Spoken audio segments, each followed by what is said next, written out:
ما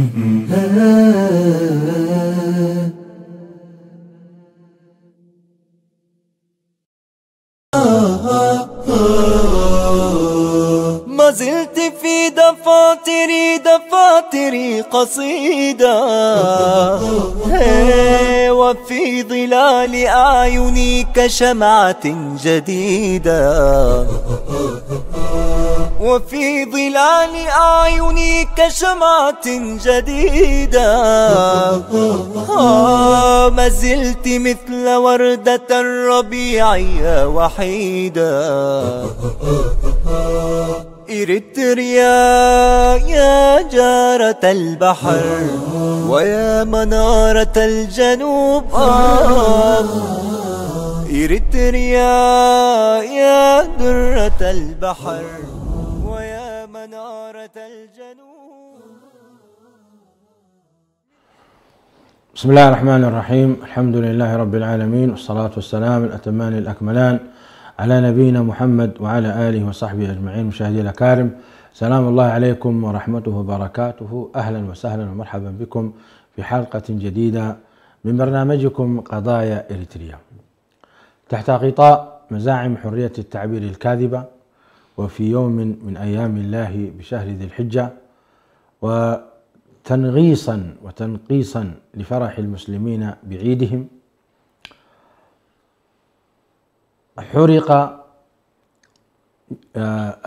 تم حرق نسخة من كتاب الله عز وجل في دولة السويد، وعلى يد أحد المتطرفين كعادتهم في مهاجمة الدين الإسلامي الحنيف.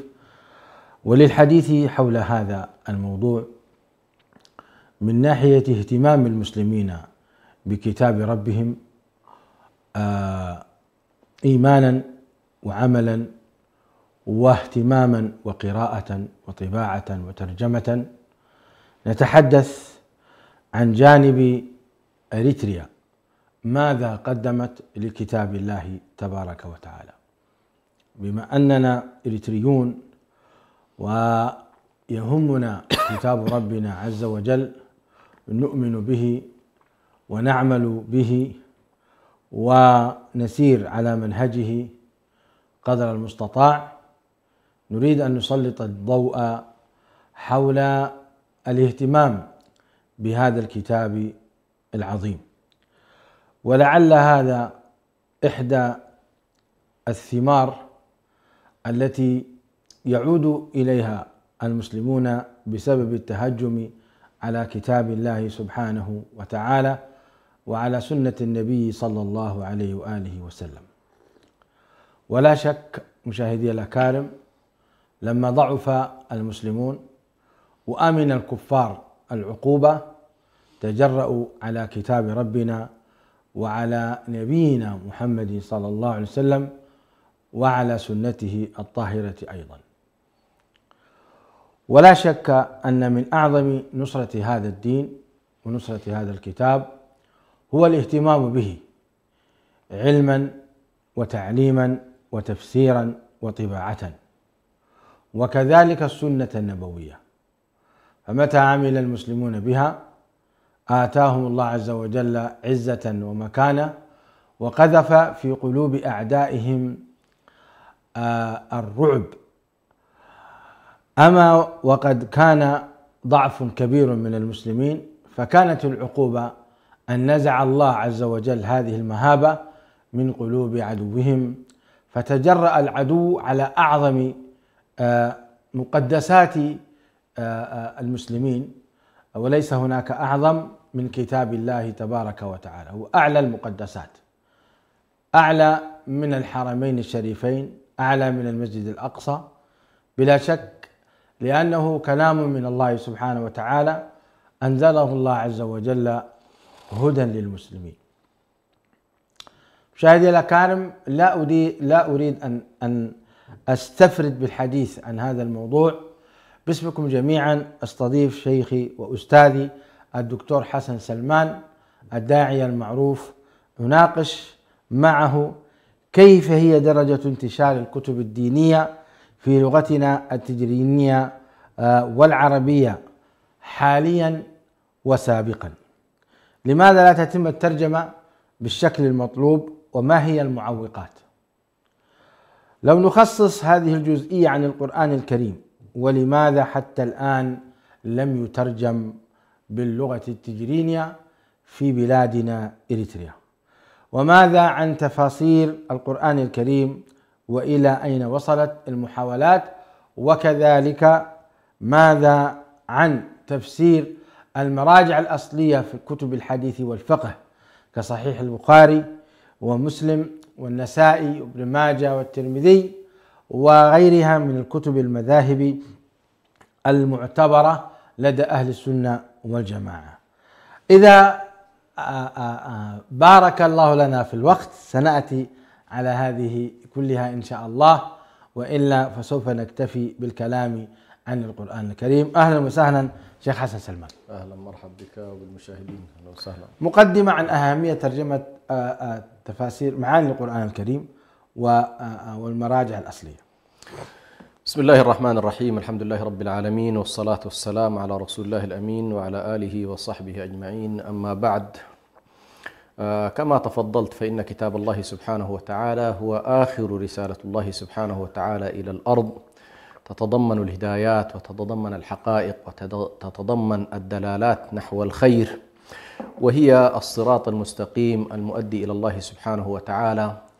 فمن عمل به فقد اهتدى، ومن تنكب هذا الصراط فقد ضل ضلالا بعيدا. يقول الله سبحانه وتعالى: إن هذا القرآن يهدي للتي هي أقوم ويبشر المؤمنين الذين يعملون الصالحات أن لهم أجرا كبيرا، وإلى غير ذلك من الآيات.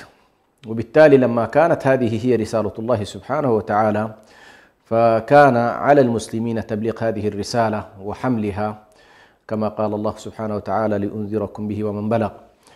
فهي إنذار، وإنذار لكل من بلغته هذه الرسالة، ونحملها بعد رسول الله صلى الله عليه وسلم صاحب البلاغ المبين، يحملها عنه بعد ذلك، يعني كما جاء في الأثر: يحمل هذا العلم من كل خلف عدوله، ينفون عنه تحريف الغالين وانتحال المبطلين وتأويل الجاهلين.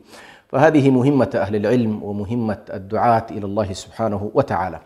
موضوع الترجمة حقيقة من الناحية التاريخية طبعا كان هنالك بعض التحفظ لدى علماء المسلمين في موضوع ترجمة القرآن الكريم وليس تفسيره. يعني موضوع التفسير ليس محل خلاف بين أهل العلم، ولكن موضوع الترجمة كان فيه بعض التحفظ، خوفا من أن لا يكون أو أن لا تكون عملية الترجمة دقيقة وتدل على مراد الله سبحانه وتعالى في النص القرآني. لكن انتهت على كل هذه المسألة أخيرا بحالة أشبه بالقبول العام من علماء الأمة ومجامعهم الفقهية، على أن إذا كان مقصود الرسالة هي وصول الفهم الصحيح والبيان بلغة كل قوم، فلا حرج أن يترجم القرآن الكريم وأن يفسر هذا القرآن ويصل إلى الناس. ولن تقوم بطبيعة الحال الحجة الرسالية على الناس إلا بأن يصل إليهم العلم ويفهمونه.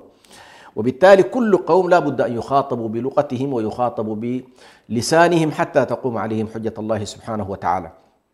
فكان هنالك الحمد لله ترجمات كثيرة جدا للقرآن الكريم، تكاد تكون الآن عمرت أو شملت المعمورة كلها، خاصة اللغات الرئيسية، اللغة الإنجليزية والفرنسية والفارسية. طبعا اللغات الشرقية هذه لغات المسلمين ما كان فيها إشكال، سواء الأردو أو الفارسي أو التركي. لكن فيما يتعلق باللغات الغربية أيضا في الآونة الأخيرة الحمد لله، مع الموجات الكبيرة جدا لوجود المسلمين في أوروبا وفي أمريكا وفي كندا، الحمد لله بدأت على كل تنتشر كذلك موضوع الترجمات.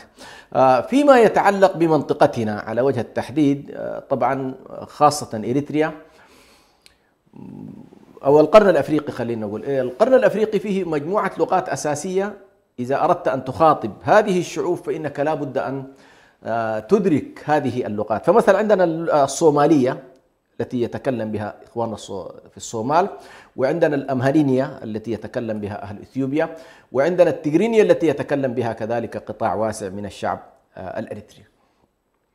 بالنسبة لنا في إريتريا للأسف الشديد طبعا خضعت الدولة الإريترية لاحتلال لمدة 30 سنة من أو أكثر ربما من العهد الإيطالي والبريطاني ثم الأثيوبي. كانت دائما ما تفرض عليها ثقافة مغايرة لثقافة الشعب، ولغة مغايرة للغة الشعب، كان لغة المحتل هي عموما السائدة. فمثلا كانت لغة الأمهرة هي السائدة في الدولة الإريترية ولفترة طويلة جدا، ولم يكن هنالك بطبيعة الحال اهتمام بقضية أنه والله كتب دينية أو مسألة الاهتمام بالقرآن الكريم، لم تكن هذه هي محل اهتمام. ثم جاءت بعد ذلك الدولة الوطنية، الآن عندها يمكن من سنة 91 استقلت الدولة الإريترية، وبدأت على كل تتشكل معالم الهوية الإريترية في الوضع الجديد.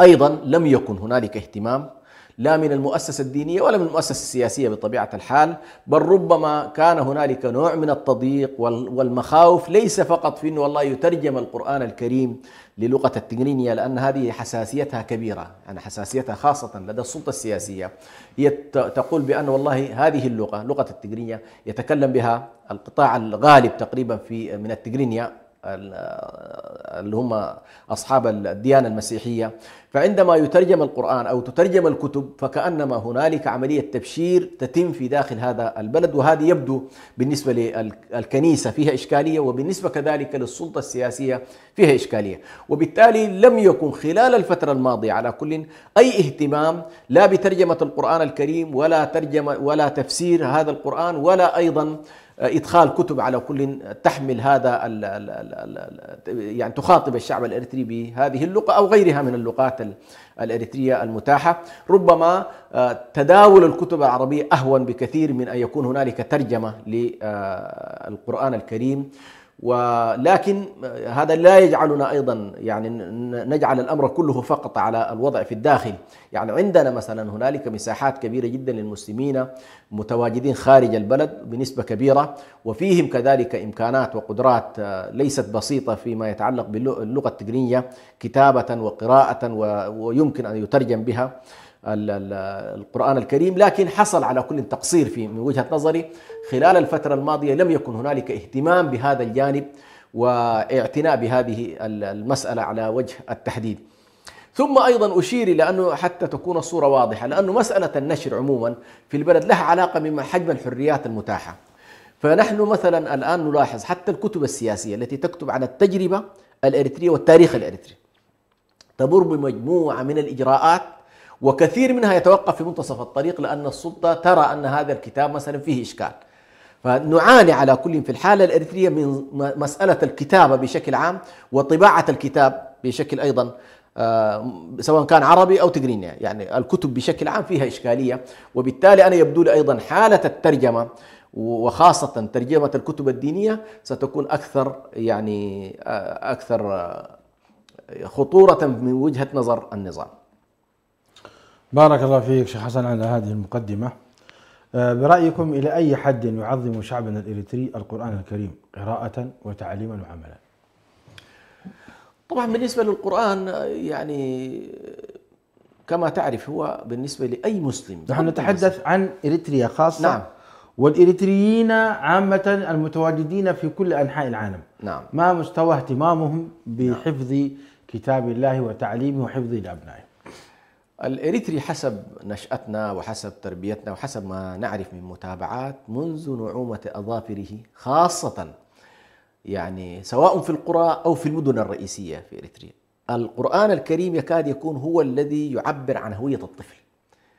يعني الطفل الذي يعتبر في وضع سوي وفي أسرة طبيعية، ليست أسرة منحرفة انحراف كبير، حتى الأسرة العادية، دعك من قضية إنه وجود التزام، لا، الأسرة الإريترية بطبيعتها تحرص إنه ابنها من طفولته يرتبط ويفتح على القرآن الكريم.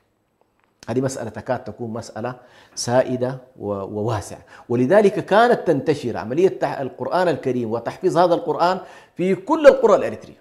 ما تكاد تجد قرية من القرى إلا وفيها شيخ، وفيها موضوع المسجد أو المكان الذي يتم فيه قراءة القرآن الكريم الخلاوي، وفيها موضوع إنك كيف تجمع الحطب، لأنه كنا نقرأها على النار تقريبا التي نشعلها مع صلاة المغرب ونطفئها بعد العشاء ونحن نقرأ من الألواح. فهذه الحالة تكاد تكون حالة عامة. أما إذا دخلت إلى المدن فالوضع أكثر اهتماما، وجود مساجد كبيرة، وجود علماء، وجود دعاة، اهتمام كذلك بالمؤسسة الدينية بشكل عام في المؤسسات في المدن على وجه التحديد. لكن ما أريد أن أقوله الإريتري أو الأسر الإريترية والقبائل الإريترية المسلمة تهتم اهتمام كبير جدا بالقرآن الكريم. فإذا فتح الطفل على الأقل في القرآن، بعد ذلك عندما شوية يتقدم به السن يمكن أن يرسل إلى مناطق أخرى، يرسل أحيانا إلى السودان، يرسل أحيانا إلى مصر، حتى يبدأ في التوسع في تعليم القرآن الكريم وتعليم علوم الشريعة الإسلامية. تمام. طيب، بما أن الإريتريين مجتهدون في تعليم أبنائهم القرآن الكريم، لماذا تحديدا لكتاب الله عز وجل لم يترجم حتى الآن؟ نعم، هو طبعا هنا في مسألة مهمة جدا بالنسبة للحالة الإريترية. يعني مجرد ما الطفل يبدأ في الدراسة وفي تعلم القرآن الكريم تلاحظ بأنه يرتبط مباشرة بالعربية، لأنه هو عندك أنت مجموعة لغات. يعني أنا مثلا لغة التجري، عندك لغة الساهو، اللغات المختلفة، فكل هؤلاء يقرؤون القرآن الكريم. سيبدأ فتح القرآن وكتابة الحرف سيبدأ مع العربي على طول، ثم يبدأ كأنما الحالة تتطور معه إلى الحالة العربية، تطور معه إلى الحالة العربية. يبدو هذا الاتجاه عموما، الذهاب نحو العربية ودراسة الفقه والشريعة في الجانب العربي، حرم كثير من الناس بالاهتمام بالصورة بتاعت انه والله لا بد من الترجمة والاهتمام فيأتي هو مثلا يتعلم في السودان ويدرس ويأخذ اللغة العربية، يدرس في مصر يأخذ اللغة العربية، يدرس كذلك في السعودية يتعلم اللغة العربية، يرجع حتى وهو يدرس بلغته يتحول إلى مترجم بالشفاهة، لا يسعى أو لا يفكر في انه والله يا أخي يجب أن تحصل ترجمة لهذه القضايا حتى تصل إلى الناس بلغتهم. طيب، هذا ربما يكون في المنخفضات، لكن في المرتفعات المدارس كلها بلغة غرينيا. الشعب المسيحي يعني يكون عدد كبير من السكان. المدارس الحكومية لا تدرس اللغة العربية، ولذلك كثير من الخلاوي تهتم فقط بالقراءة دون الترجمة. نعم، هي على كل أنا ما أقصده هو الحالة العلمية. لما يتحول الطلاب عندنا إلى نخبة، خلاص نخبة متعلمة بدأت تتعلم، حتى الناطقين بالتجرينية العلم هم صحيح في مواقعهم اللغة التي يتداولونها هي لغة التجرينية، لكن أول ما يتحول إلى لغة العلم ستلاحظ بأنه سينتقل إلى الحالة العربية. هذه إشكالية على كل ستظل تواجه. لكن السؤال ممكن يكون لماذا لم يكن هنالك خطابا موجه لغير المسلمين؟ هي مساحة دعوة. يعني أنت عندك كما تفضلت عندك مساحة واسعة من التجرينية، المنتسبين إلى النصرانية يحتاجون منك إلى فهم، لا يهتمون باللغة العربية ولا تعنيهم. لا أيضا يا شيخ حسن، هناك مؤلفات دينية كتبت بأيادي إريتريا باللغة التجرينية. يعني أنا لما زرت إريتريا نعم. وقفت على مثلا معاني أركان الإيمان، معاني أركان الإسلام، وجدت عن الأصول الثلاثة مترجمة باللغات الإريترية ومكتوبة بلغة راقية أيضا. غالبا ستجدها ربما قادمة من الخارج، والله أعلم. يعني أنا ما أعرف حقيقة أنه في لا، هناك كتب قادمة من الخارج وهناك من الداخل. حتى التقيت ببعض القضاة كتبوا في هذا وطلبوا دعم لطباعة هذه الكتب، قضاة يعني. نعم. على كل هي المسألة لها يعني مجموعة أشياء. يعني جزء منها كما ذكرت مسألة النخبة واهتمامها وطبيعتها ونظرتها عموما لحالة تلقي العلم الشرعي.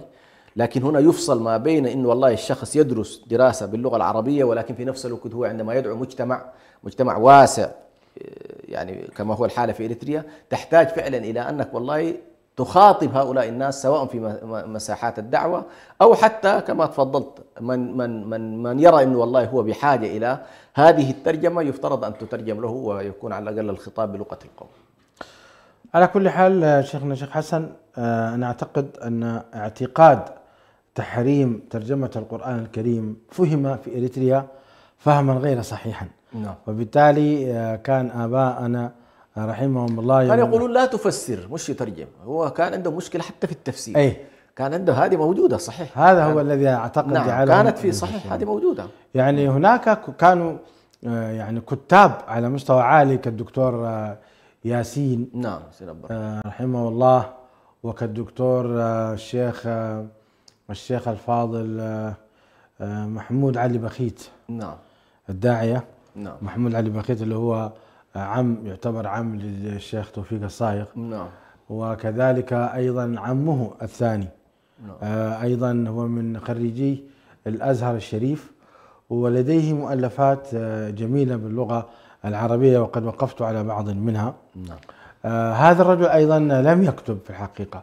هناك خريجي أزهر عدد كثير يجيدون اللغة، حتى الشيخ أنور، نعم. الشيخ أنور رحمه الله رحمة واسعة خريج الأزهر، كان رجلا كفيفا لكن كان بإمكانه أن يؤلف أيضا في هذا المجال. فيبدو أن ثمة هناك توجيه أو إرشاد في هذا الموضوع جعلهم لا يفسرون. لما خرج الإريتريون إلى الخارج نريد أن نسمع منكم شيخنا جهودهم في ذلك في الترجمة.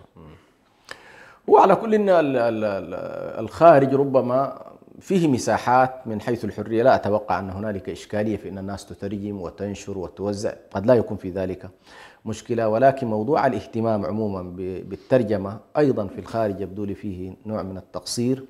بعض الإخوة حقيقة في المملكة العربية السعودية في وقت لا بأس به فكروا في أن يكون هنالك كتابة سواء في موضوع الترجمة للقرآن الكريم أو كذلك بعض الكتب التي يعني مثل أصول الإسلام وأصول الإيمان وبعض الأشياء اللي على الأقل يتم التعرف من خلالها على الأوليات فيما يتعلق بدراسة الإسلام. بدأت على كل هنالك بعض الترجمة، لكن أيضا في تقديري للأسف لم تحظى بالاهتمام المطلوب بحيث تكون والله منتشرة وواسعة وتستطيع هذه الدراسات أو هذه الكتابات تنقل كذلك إلى الداخل الإريتري. يعني ظلت تتناقل ربما في الخارج، لكن الانتشار المطلوب في داخل إريتريا قد لا يكون بالشكل المطلوب. صحيح. الجهود كما تفضلتم شيخنا حسب علمي أنا أيضا جهود ضعيفة حقيقة، اللهم إلا في مكتب أم الحمام، نعم. مكتب الدعم أم الحمام بالرياض لهم جهود تذكر فتشكر. نعم. نعم. ممن قام بترجمة القرآن الكريم كاملا عبر دروس علمية الدكتور بيان، ولعلنا نسمع جزءا من هذه الدروس لو الإخوة اسمحوا لنا. وعز ترخبون بو دماني مقد قلعنا نخوزو نعو مسفلطو نعو مستردو بو انتاي رخو مالتو نيمان دو نتسقى من قولكم زلو يردو. فيقول الله سبحانه وتعالى أفلا يتدبرون القرآن أم على قلوب أقفالها. انتدى القرآن زي تردأ فينك انتهي مالتيو لبخا تعاصيل له مالتيو تي تردو نهكا تحاكيم له مالتيو حنقولكا تعاصيل له مالتيو. سلزي نايقد إذا حنقولكا زلبونا خان القرآن كتكفتو ألكا صبو غيركا خطردون صبو غيركا دماني الجبري نختو علون. سلزي قرآن تفسير القرآن فتفلت التي علم نتم زي تعلم وعلم نجد يفون استخاون تدا زي تعلم كخينك بدلت علم تدا لك خينك افتي علم زوهابو ميدا افتي علم زوهابو بايتا قريبك كتمهارن كتفلت نجد يفون. مخنياتو التي قلب تفعات نتم بني اسرائيل يقول نتم منا الله سبحانه وتعالى مريتو كتابو زورد لهم توراة مالت أوريت يكون وي إنجيل يكون تم كمينا زنبورو أهل الكتاب متحف زورد لهم زنبري. تمام. هذا مقطع لدكتور بيان جزاه الله خيرا فسر القرآن الكريم ما شاء الله في إحدى جوامع أم الحمام كاملا من أوله إلى آخره في أكثر من 10 سنوات. درس كان يلقيه بعد المغرب فضيلته جزاه الله خيرا لا يتوقف عنه إلا في السفريات الضرورية، وتم تسجيل معظم يعني بنسبة 95% من هذه المادة موجودة. ليتك شيخ حسن توجه نداء للمحسنين في نسخ وكتابة هذه الترجمة لأنها صوتية تحتاج من يكتبها يدويا ثم تطبع أيضا، ولعل الشيخ الدكتور بيان هو يقوم أيضا بمراجعتها إذا وجدنا من يتبناها كاملا. حقيقة هذا جهد علمي كبير يعني يحسب للشعب الإريتري في الخارج وليس للدكتور بيان حسب، جزاه الله خير. أحسنت، بارك الله فيك. يعني أخونا دكتور بيان طبعا يتصف بمجموعة ميزات أنا يبدو لي تحتاج أيضا أن نعرف بالشخص قبل أن أولا الرجل خريج دعوة، نعم، ويفهم تماما الدراسات الدينية كذلك للأطراف الأخرى سواء النصرانية أو اليهودية. فعندما تفسر القرآن الكريم وعندك هذه الخلفية الدعوية للأديان على وجه التحديد تكون عملية تفسيرك وترجمتك وفي حالة محيط أنت أيضا في هذه القضايا مهم جدا. النقطة الثانية يمتلك أخونا دكتور بيان كذلك موضوع ناصية العربية والتجرينية في آن واحد. نعم. طبعا نادر ما تجدها، يعني قد يكون شخص قوي في التجرينية ضعيف في العربي، أو قوي في العربي ضعيف في التجرينية، ولا يستطيع فعلا أن يجرؤ. يعني مثلا نحن الآن تجد نتكلم التجري، لكن لو قلت لنا والله دايرين محاضرة أو ترجمة فيها صعوبة. دكتور بيان يجمع ما بين ممكن ببساطة شديدة درس كامل باللغة العربية وفي نفس الوقت أيضا نفس الدرس يعطيه باللغة التجرينية، فهذه ميزة على كل. أيضا جزاه الله خير فرغ نفسه لهذا الموضوع، يعني فعلا يعني أشبه ما يكون بالوقف، جزاه الله خيرا.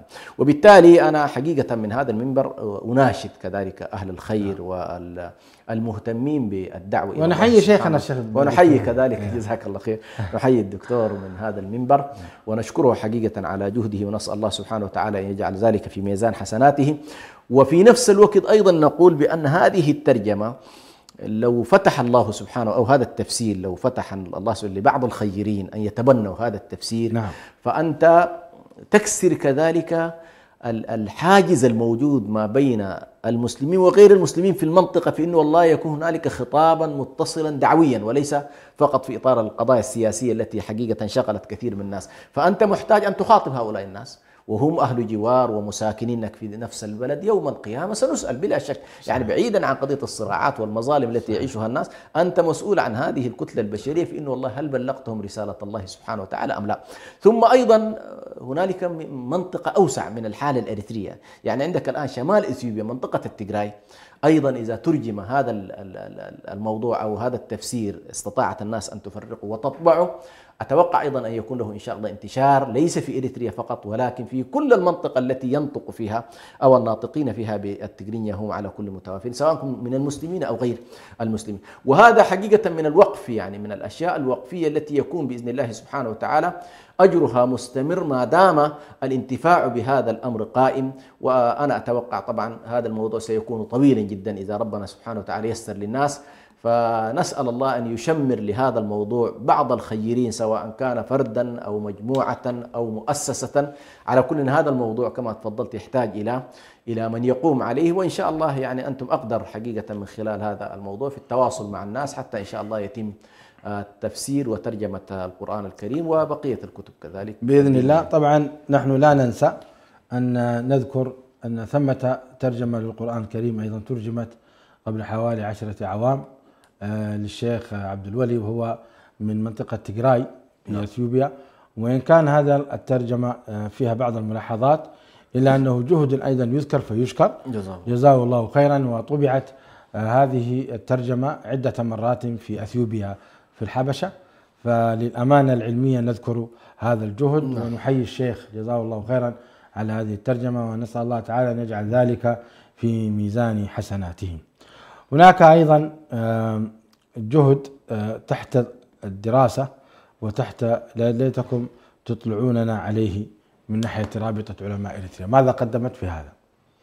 نعم، الرابطة على كل عندها محاولات حثيثة في هذا الجانب، وكذلك الآن لها مساعي طيبة في موضوع الترجمة خاصة لكتاب الله سبحانه وتعالى. فإذا وفقت على كل في ترجمة هذا الكتاب ونزل إن شاء الله إلى الناس ستكون الفائدة كبيرة. أضف إلى ذلك كانت لها أيضا مقالات وبعض البحوث كذلك العلمية التي تم نشرها خلال الفترة الماضية. ولكن أنا عموما أتصور بأن الأمر يحتاج إلى مزيد من الاهتمام، مزيد من العناية، خاصة فيما يتعلق بتبسيط مفاهيم الإسلام لمن نريد أن نخاطبهم. يعني نحتاج الرابطة خاصة تحتاج إلى أن والله مثلا أركان الإسلام كما تفضلت وأحكام الصلاة، هذه القضايا البسيطة جدا التي تعرف المسلم بأحكام دينه وتعرف غير المسلم كذلك عن حقيقة هذا الدين، سواء في كتاب التوحيد أو كتاب الصلاة أو كتاب الحج أو كتاب الزكاة. هذه تعرف عموما الناس إن شاء الله. فنأمل على كل أنه الرابطة تذهب في هذا الاتجاه بشكل أوسع مما كانت عليه، لكن جهودها أيضا تشكر يعني في هذا الجانب. أتوقع أن ثمة هناك ترجمة قامت به الرابطة هو تحت الدراسة حاليا تحت نعم. ليس كذلك؟ نعم، هي تمت الترجمة ولكن لم ترى زي ما تقول إلى الآن النور تحت الدراسة. لكن جميل. إن شاء الله تحت نسأل الله تعالى ونأمل إن شاء الله أيضا هذا الموضوع تحديدا أيضا في مساعي في إخواننا في شبكة السلام في أنه المصحف يعني وهو يقرأ يكون أيضا فيه ترجمة. هذا إن شاء الله أيضا جهد طيب يعني. هذه بشارة طيبة ما شاء الله أن تقوم قناة سلام بعرض الترجمة عبر الشاشة الواضحة. ونتمنى ونرجو الله سبحانه وتعالى أن تتطور الحالة نفسها بعد إن شاء الله يتم اعتماد على الأقل النسخة الرئيسية سواء في الترجمة أو في التفسير، أن يكون هنالك مثلا تفسيرا مستمرا في قناة سلام بحيث والله يبدأ على الأقل ينتقل من حالة الترجمة والكتابة إلى أنه والله أيضا ينقل صوتا إلى الناس يعني. جميل. يعني كأنك ترى ضروري وجود درس في ترجمة القرآن الكريم نعم. باللغة ومعانيه وتفسيره. نعم. طيب ماذا عن اللغات الأخرى شيخ حسن؟ نعم. يعني عندنا التجري مهمة، عندنا الساهو مهمة، عندنا اللغات الأخرى نعم. التي يتحدث بها شعبنا. هل ممكن يعني هل هناك لغات تنطق وتكتب من لهجات إريتريا؟ ونظريا على كل باعتبار أن النظام اعتمد فكرة اللغات كلها، كل اللغات لها كتابة ولها وجود، كل اللغات لها يعني بغض النظر نوع الحرف المعتمد. فبعض المجموعات اعتمدت اللاتينية ككتابة وبعضها اعتمد نفس اللغة نفس الحرف بتاعت اللغة التجرينية ليكتب بها. يعني تقريبا الآن لو أنت نظرت إلى موضوع التجري واسعة الانتشار من حيث الناطقين بها، لكن بنفس الطريقة نفس الإشكال قائم في تقديري في قضية الترجمة ومخاطبة. هل هذه التجري لها حروف؟ هي نفسها يعني بعضهم يعتمد نفس الأحرف اللاتينية التجرينية. أيوة نفسها أيوة. لكن بعض اللغات الأخرى اعتمدت الحرف اللاتيني مثلا ولم تعتمد الحرف الجئزي أو اللاتيني اللي هو نفس فكلها الآن فكلها الآن اللغات من حيث الحرف والكتابة موجودة على كل بغض النظر عن اهتمام الناس بها أو أحيانا يعني اتجاه الناس نحو العربية وليس الاهتمام باللغات المحلية. هذه كلها موجودة يعني. جميل. طيب في الأخير كبشارة هناك طبعا جهود كثيرة بذلت في الترجمة، خصوصا كما ذكرت لكم في مكتب أم الحمام تم ترجمة معاني القرآن الكريم للأجزاء الثلاثة ربع العشر بقلم الدكتور بيان. نعم. وترجم أيضا الأصول الثلاثة وأركان الإيمان والإسلام وكذلك الأربعين النووية وحصن المسلم وأيضا القواعد الأربعة. هذه كلها ترجمت وغيرها كثير أيضا ترجمة في مكتب أم الحمام، ولعلها إن شاء الله تنزل في المواقع المخصصة بها بإذن الله تعالى. والله نأمل نفس القضية. يعني أنا في تقديري تحتاج إلى هذه المشاريع تحتاج إلى جهة وقفية تقوم على رعايتها وطباعتها وتوزيعها وإيصالها إلى الناس، وهذه إن شاء الله ما نحن والله نخاطب المحسنين من الإريتريين ورجال الأعمال قدموا لأنفسكم قبل أن تقدموا إلى ربكم. فهذه فرص كبيرة جدا لتقديم وقف خيري للمسلم قبل وفاته. هناك بشارة نود حقيقة نبشركم، هناك جهود في ترجمة مختصر صحيح البخاري، لعل الإخوة يطلعون على بعض الصور هذا مختصر في صحيح البخاري يقوم عليه بعض الإخوة الفضلاء في أمريكا بإشراف ومتابعة الدكتور بيان أيضا حفظه الله ورعاه.